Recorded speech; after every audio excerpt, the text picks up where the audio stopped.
예배를 앞세워 명절을 맞이합니다. 그런 뜻에서 우리 하나님께 이렇듯 먼저 예배 드릴 줄 아는 성도들은 진실로 복 있는 존재라고 믿습니다. 우리 하나님께서 온 성도 여러분에게 평강의 복을 주실 줄 믿습니다. 시편 16편 8절 내가 여호와를 항상 내 앞에 모심이여 그가 나의 오른쪽에 계심으로 내가 흔들리지 아니하리로다. 우리는 이 말씀을 믿습니다. 오늘 우리가 마주하는 사사기는 삼손의 경우를 보여주고 있습니다. 13장은 어떻게 시작합니까? 이스라엘 자손이 다시 여호와의 목전에 악을 행하였으므로 여호와께서 그들을 40년 동안 블레셋 사람의 손에 넘겨주시니라. 여기서 성경은 다시라고 말하고 있습니다. 이렇게 하나님을 배반하는 일이 이전에도 있었다는 말이고, 사사기를 보면 이런 언급이 반복되고 있음을 볼 수 있습니다. 사사기는 배반, 징계, 호소, 구원이라는 이 네 가지 주제를 틀을 이루어서 반복적으로 나타나는 걸 볼 수 있습니다. 하나님으로부터 오는 줄기차게 이어지는 구원도 놀랍지만 그런 은혜에도 불구하고 이스라엘이 보이고 있는 이 행태, 또 혹은 다시 배반하고 또 배신하는 그런 경우여서 참으로 납득하기 어려운 것이 사실입니다. 성도님들, 사사기는 모두 12명의 사사들을 담고 있습니다. 저는 최근 어느 분의 설명을 보면서 공감하게 되었는데, 이들 사사들을 둘로 나눌 수 있다고 제안하였습니다. 하나는 사사다운 사사요, 또 다른 하나는 사사로운 사사라고 말했습니다. 사사라고 읽고 있습니다마는 한자로는 다른 것임을 응용한 표현이었습니다. 사사는 선비사자, 스승사자인데 그런 역할에 충실한 이들과 사사롭기 그지없는, 그래서 개인적 이해와 이익에 빠진 경우로 나누는 것이었습니다. 사사롭게 그 직위를 제대로 감당한 이들은 제대로 감당하지 못한 이들은 기드온부터이고, 오늘 삼손은 그 마지막 경우입니다. 이스라엘이 또 다시 하나님을 외면하게 되니 하나님께서는 블레셋으로 하여금 그들을 징계하셨고 저들의 대적자로 삼으셨다는 것입니다. 그런데 삼손의 경우는 앞에서와는 다르게 그의 출생에 대한 내용이 먼저 나오고 있습니다. 블레셋에 의하여 40년 동안 치리를 받았다는 말은 이스라엘에게는 한없이 고통스러웠던 세월이고, 그리고 앞에서의 경우들과 견주면 그럴 때 이스라엘은 하나님께 호소를 올리는 것이었습니다마는, 삼손의 경우는 그런 그들의 호소, 그 절절한 호소가 먼저 나오는 것이 아니라 삼손이라는 사사의 출생에 대한 내용이 먼저 나오는 것이 다르다 하겠습니다. 뭐라고 말합니까?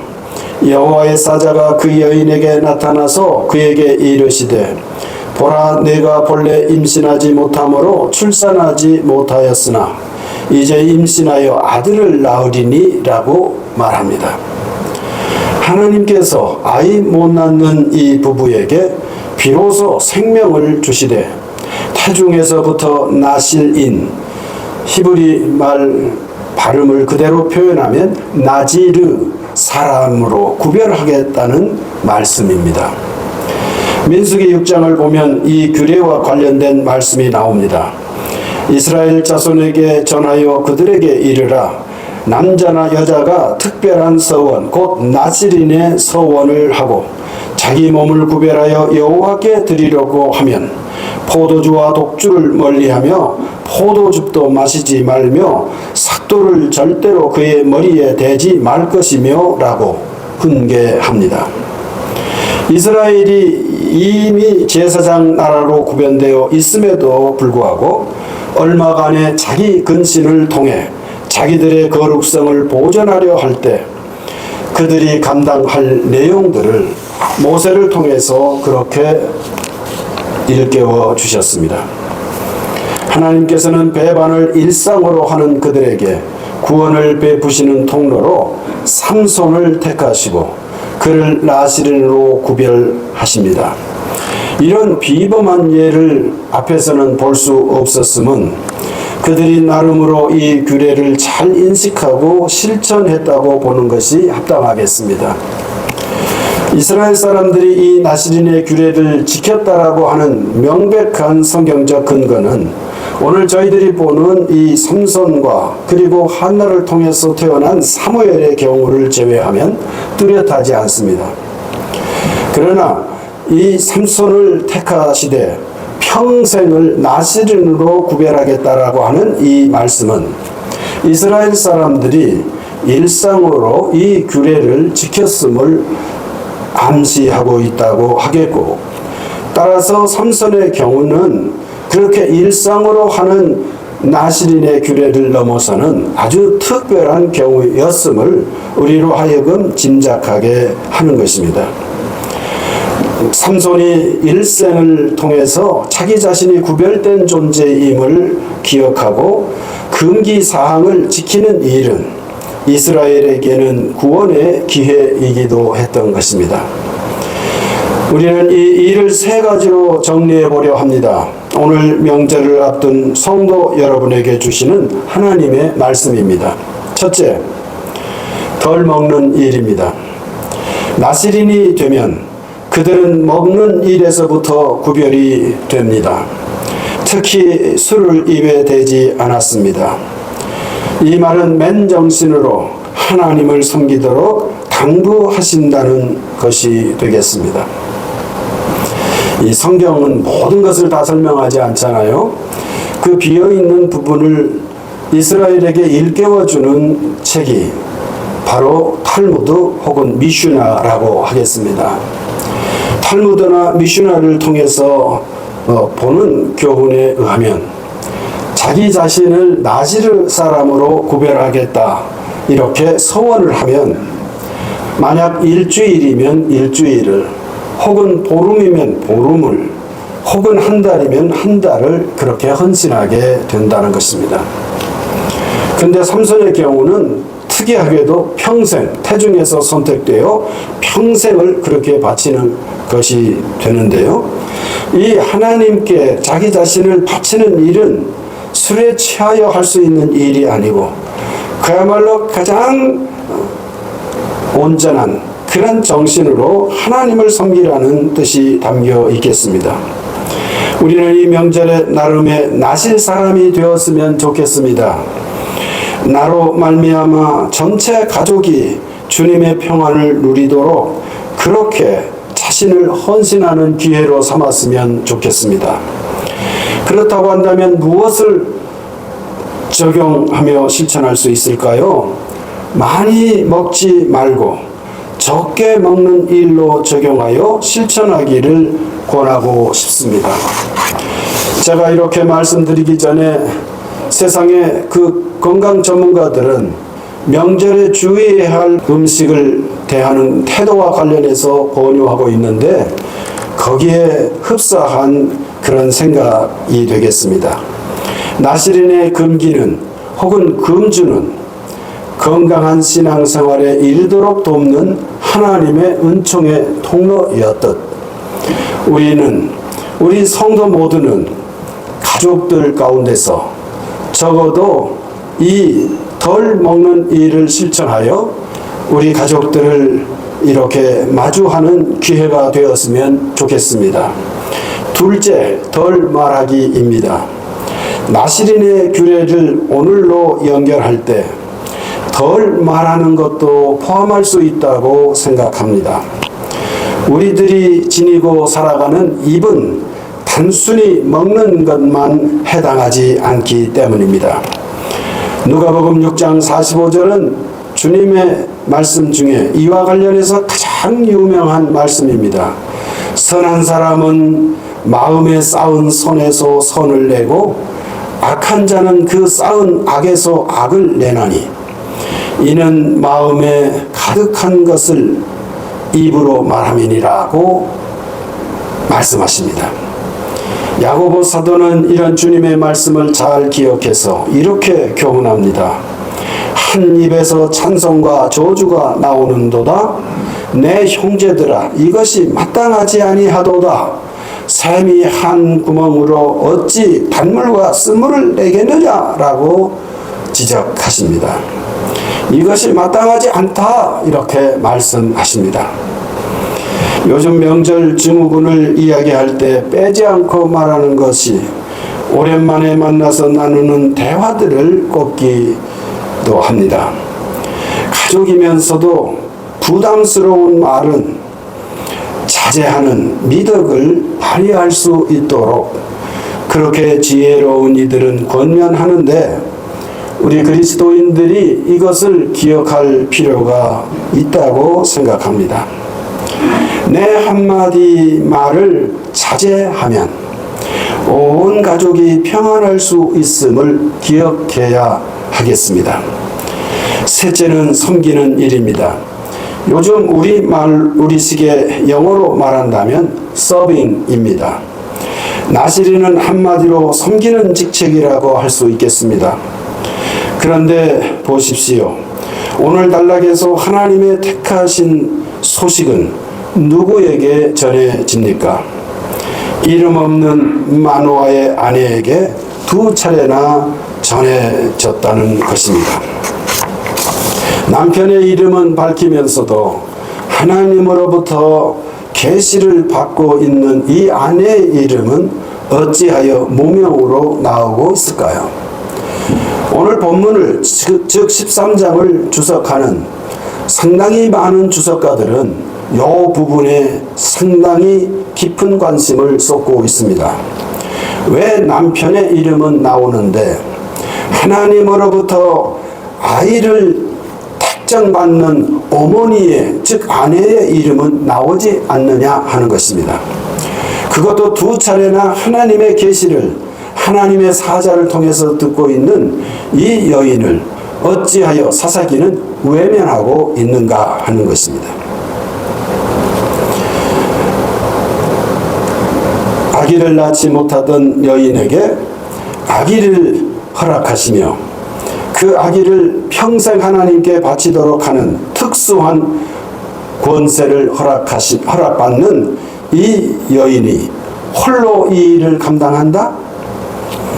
이스라엘을 제대로 섬기고 있는 여인의 이름이 없다? 이게 그 시대의 민낯을 보여주는 것이라고들 풀이합니다.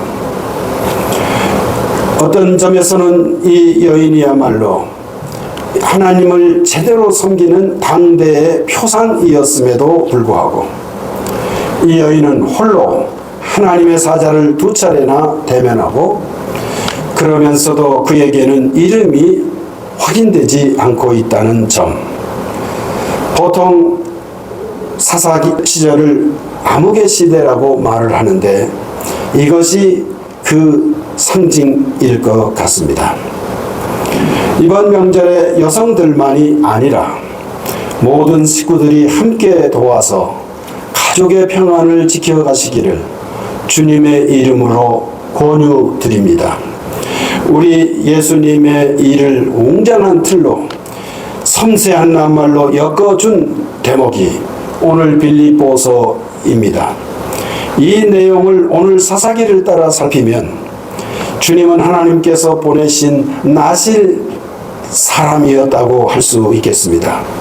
그리고 주님은 그 서빙을 충성스럽게 감당하셨다고 할 수 있겠습니다. 오히려 자기를 비워 종의 흉차를 가지사 사람들과 같이 되셨고 사람의 모양으로 나타나사 자기를 낮추시고 죽기까지 복종하셨으니 그 십자가의 죽으심이라고 말씀합니다.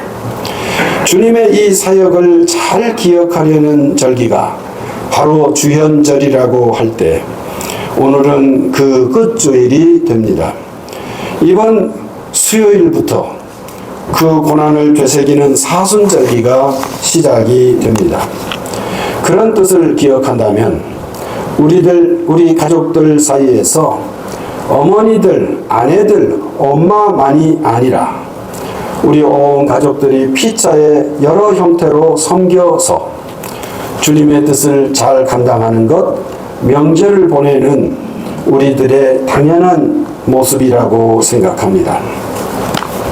성도 여러분, 동시에 더 나아가서 이 시대에 나시린 같은 사람들이 있다고 생각합니다.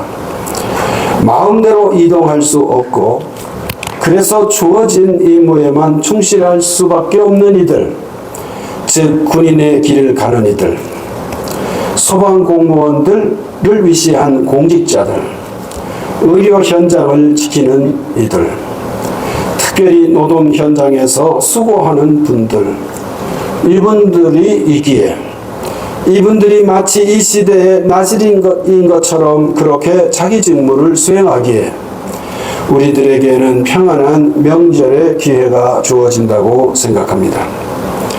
이분들을 기억하며 그분들을 기억하는 만큼 경우에 맞는 기도를 올리면서 우리 하나님께 우리의 명절을 올려드리십시다. 그때 우리 하나님께서 우리 모든 성도 그리고 모든 교우들의 가정에 하나님으로부터 오는 평강이 함께 하시리라고 믿습니다.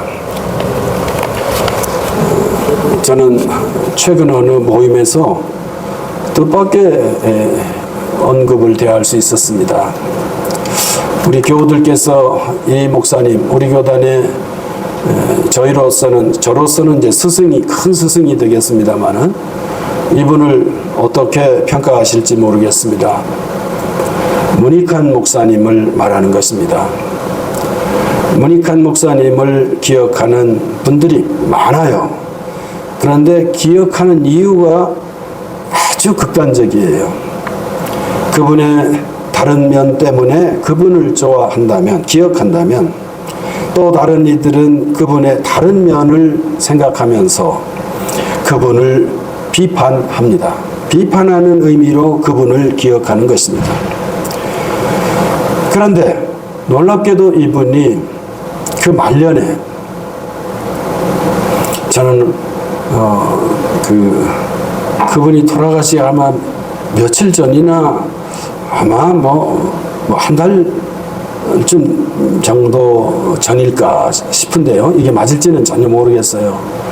제가 서울 동대문 지하도를 이렇게 걸어가야 할 일이 있었는데 그때 이 목사님께서 반대편을 휘적휘적 한복을 입으시고 그렇게 특유의 자세로 걸어가시는 것을 뵌 적이 있습니다. 그때 사실은 쫓아가서 그분은 저를 기억하지 못하시겠지만 평안하십니까? 인사를 드렸어야 되는데 그냥 군중 속에 묻혀서 지나치고 말았습니다. 그리고 목사님은 얼마 지나지 않아서 세상을 이렇게 떠나게 되셨습니다. 아쉬운 장면이었는데요. 근데 이 목사님께서 목사님은 은퇴하시면 목사님 자신이 교회, 물론 넓은 의미로 성도 모두도 마찬가지라고도 할 수 있어요. 그렇지만 목사님들이 은퇴한 후에 어떤 특정한 교회에 적을 두기가 쉽지 않아요. 여러 가지 의미로.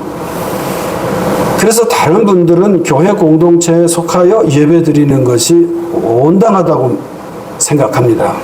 저도 그렇게 믿습니다. 근데 목사님은 좀 특수해요. 특수하다고 저는 또 믿습니다.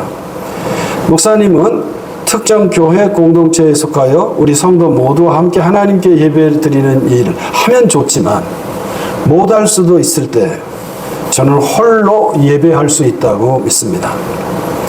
이게 목회자에게 주신 하나님께서 허락하신 특별한 은혜라고 믿습니다. 저 자신의 믿음이 아니고 꽤 많은 목회자들이 그렇게 생각하는 것 같습니다. 그런데 이 목사님께서도 따라서 얼마나 대단한 여러 가지 의미의 업적을 지닌 목사님이신지라 홀로 예배하시면 안 되겠습니까? 당신이 설립한 교회에, 후배가 목회하는 교회에 출석하시는 것이 부담으로 여기셨는지 이상하게 세상을 뜨시기 직전 얼마간 그분이 교회를 찾아가셨는데 놀랍게도 그 교회는 우리 교단 교회가 아니라 예장통합직에 속한 영락교회였다고 합니다. 영락교회가 그 목사님의 그 많은 시비거리에 휩쓸리고 계신 이 목사님이 노년에 혹은 말년에 그 교회를 찾아 예배할 수 있도록 그 교회가 공간을 열어주었다는 것은 참으로 뜻깊었고, 저는 그 교회의 덕을 생각하는 순간이었고, 그거를 증언해 주는 분도 거기에 초점을 맞추고 소개하고 있었습니다. 그러나 또 다른 면에서 저는 그 목사님의 심정을 생각했어요. 목사는 홀로 주님의 날을 구별할 수 있지만 그분이 왜 교회를 찾아가되 우리 교단 교회를 찾아갈 수도 있었을 터인데, 당신과 함께 신앙 공동체를 이루는데 크게 헌신했던 경동교회를 찾아가서 예배를 드릴 수도 있었을 터인데, 아니면 서울역 앞 성남교회를 찾아갈 수도 있었을 터인데, 그분은 하필 영락교회를 찾아가셔서 어쩌면 한편의 교우들은 목사님을 향하여 비판의 시선을 보였을 가능성이 높은 교회에 그분은 찾아가게 되었을까? 이모저모를 생각하게 되는 그런 증언이었습니다. 교우 여러분, 명절을 맞으시면서 이렇게 주님의 집에 이르러 하나님께 먼저 예배드리는 일 참으로 중요한 것임을 기억하시되 기도하시면서 그렇게 신앙적 태도를 명절 우리 가족들과 이웃들을 만나시면서 유지해 가시기를 기원합니다. 하나님 앞에 우리가 오롯이 서는 신앙적 태도, 그것이 예배의 형태로 이렇게 나타날 때, 그리고 기도하는 자세로 나타날 때 우리 하나님께서는 영광을 받으시는 줄 믿으시기 바랍니다. 영광 받으시는 그분께서 우리 성도 모두에게 한없는 평강을 허락하실 줄 기억하시기 바랍니다.